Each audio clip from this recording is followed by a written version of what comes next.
The Taliban claims to have completed its takeover of Afghanistan. It says it has complete control of Panjshir province, the opposition's last stronghold. At the same time, senior U.S. officials are heading to the region to discuss the new regime.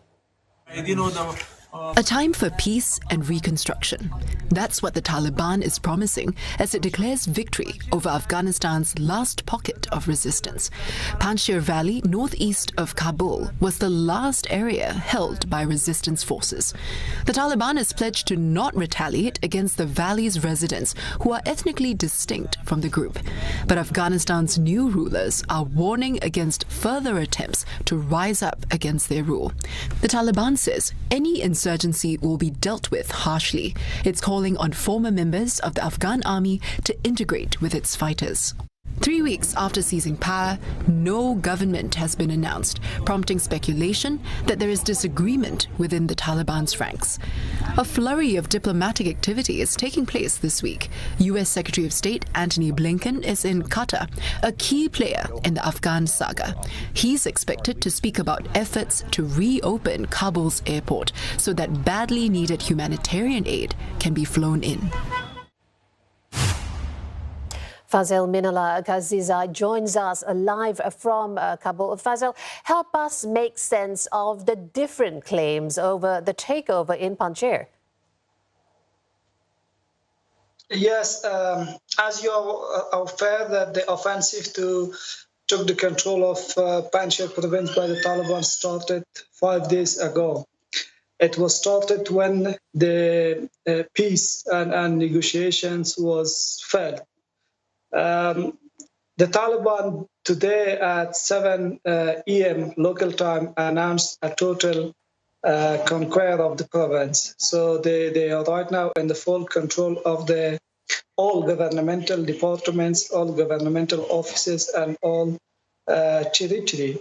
But still, the opposition forces, some of them surrounded it, and some of them escaped to the top of the mountains. And for the cleaning up the mountains and the places that they hide out, it will take some time.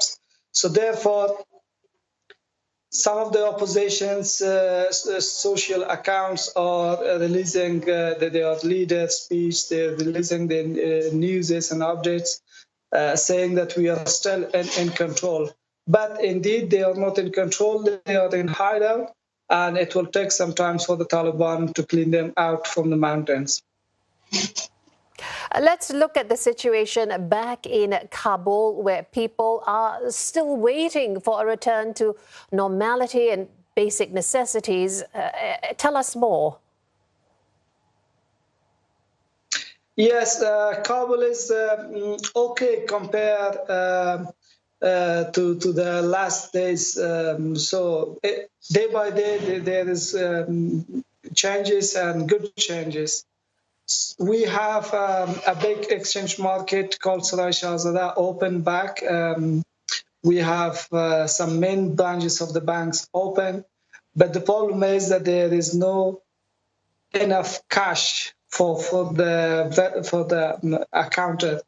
So the problem is that all branches of these private banks are not function; they are not back normal. Only as the main center and the main branches operating with a very limited amount of money. Each Afghan who is needed to withdraw money, he is allowed to withdraw $200 a week.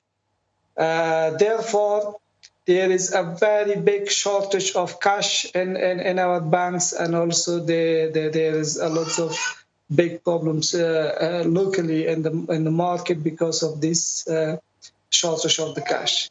It caused a very big problem and a very big worrying for the nation of Kabul. Yes, speaking there with Fazel Minallah Ghazizai in Kabul. Thank you.